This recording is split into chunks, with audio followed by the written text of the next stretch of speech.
La police a été, depuis le XVIIIe siècle, une espèce de formidable instance de régulation sociale, de surveillance perpétuelle, de correction incessante du comportement des gens.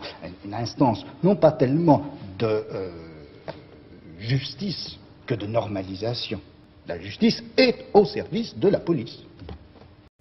Ces paroles viennent de Michel Foucault, qui n'est pas le frère de Jean-Pierre, mais un philosophe français du XXe siècle qui a consacré la majeure partie de son existence à la critique des normes sociales et des mécanismes du pouvoir, notamment dans des institutions comme la médecine ou la justice.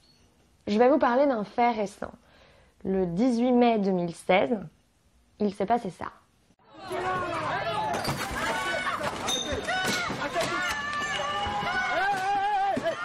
Arrête, putain!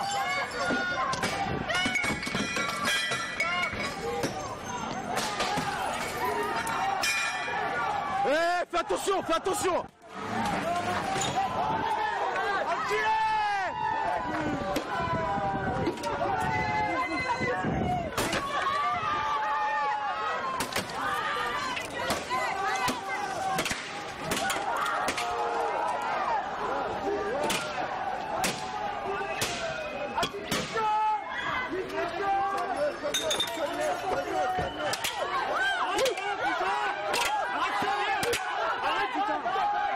Ces faits se sont déroulés quai de Valmy, à Paris, en marge d'une manifestation du syndicat de police Alliance.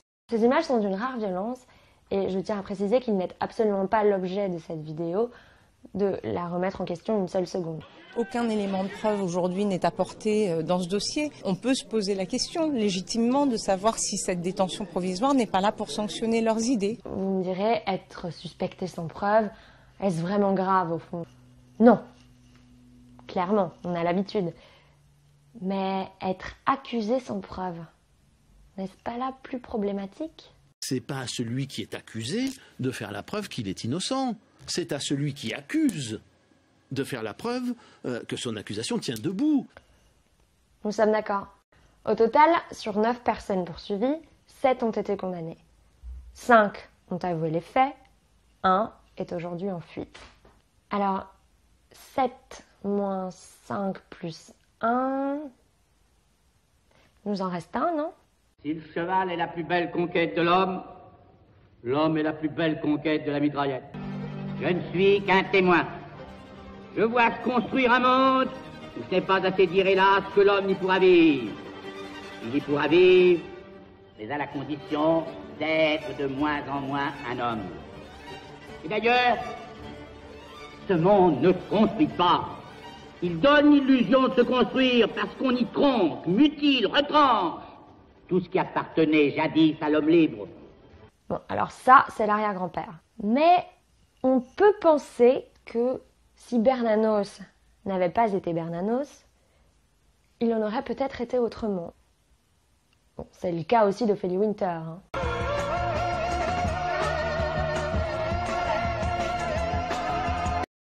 Le parallèle s'arrête là.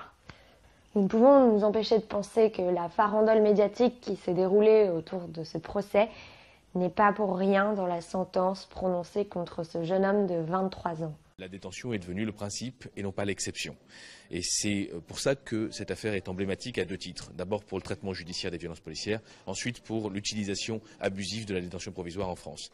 L'accusation d'Antonin Bernanos repose sur 2 choses. Tout d'abord, ces images, où on distingue clairement Antonin Bernanos. Enfin, ce qu'on distingue surtout, ce sont ces 2 bagues, bien en évidence sous ses gants, son jean, présentant des boursouflures au niveau des poches dues à la présence d'un téléphone portable, ses baskets Nike et son kawaii noir. Et surtout, son caleçon rose. Le problème avec les images, c'est quand on les utilise pour étayer une thèse qu'on a déjà établie. En sociologie, cela s'appelle le biais de confirmation. Les biais de confirmation sont un aspect de la pensée humaine assez déroutant quand on y pense, parce qu'on s'attend à ce que l'homo sapiens, qui a plutôt pas mal réussi sa carrière d'espèce dominante dans le registre de l'intelligence au pouvoir, jouisse d'une capacité analytique de haut vol. Mais en fait, on se rend compte que tout un chacun commet un certain nombre d'erreurs qui le rendent quasiment aveugle à tout ce qui prouve qu'il se trompe. 47 morts victimes de violences policières et aucun inculpé en 10 ans, c'est un petit peu difficile à digérer. Ça ne veut pas dire que c'est parfait, mais on est dans un état de droit. Il faut arrêter de faire des films. Je me fais peut-être des films. Le problème, c'est que ça va faire 50 ans que c'est la même pellicule. Vous aviez demandé effectivement la présence d'un représentant des syndicats de policiers. J'avais demandé le représentant d'un policier, on m'avait dit qu'il y en avait un du syndicat qui voulait bien venir. Alors moi je m'étais intéressé à un homme du syndicat de la police, parce qu'à partir du moment où la police a des revendications à faire, je me trouve en face d'un homme qui m'intéresse, parce que moi aussi j'en ai à faire des revendications justement, à propos de la police. Vous voyez, c'est une liste, vous voyez, que je peux vous montrer. Et ça c'est un mort ou un blessé par jour par la police depuis le 1er janvier. Donc effectivement ça m'intéresse. Vous voyez, le 7 janvier, un mort. Le 9 janvier, 2 morts, un blessé. Le 9 janvier, encore un tabassé seulement. C'était un arabe, remarquez, on peut quand même rigoler. Le 10, un flic arrêté pour viol. Le 13, un mort. Un flic s'est tiré, mais c'est Ricochet et Contumace, vous savez. C'est les deux grands responsables. Ceux qui sont morts étaient peut-être pas tous non plus des gentils garçons, là. Non, mais ce que je veux dire, un policier qui fait son devoir tire toujours sur un arabe en tombant dans le dos. Expliquez-moi. Expliquez-moi ce que les policiers foutent dans le dos des Arabes avec un revolver à la main et à chaque fois ils tombent. Racontez-moi pourquoi, du moment qu'il y a une raison. Moi je suis d'accord. Le problème c'est qu'il n'y a pas de raison. C'est ça le problème. Enfin il y en a une en fait, oui. C'est que les policiers se croient extrêmement couverts. Alors voilà, c'était le 2e épisode de D'où tu parles. J'espère que ça vous a plu. Si c'est le cas, n'hésitez pas à mettre des likes, à vous abonner sur la chaîne. Et nous, on se retrouve dimanche prochain pour un 3e épisode. D'ici là, portez-vous bien et à dimanche prochain. Salut!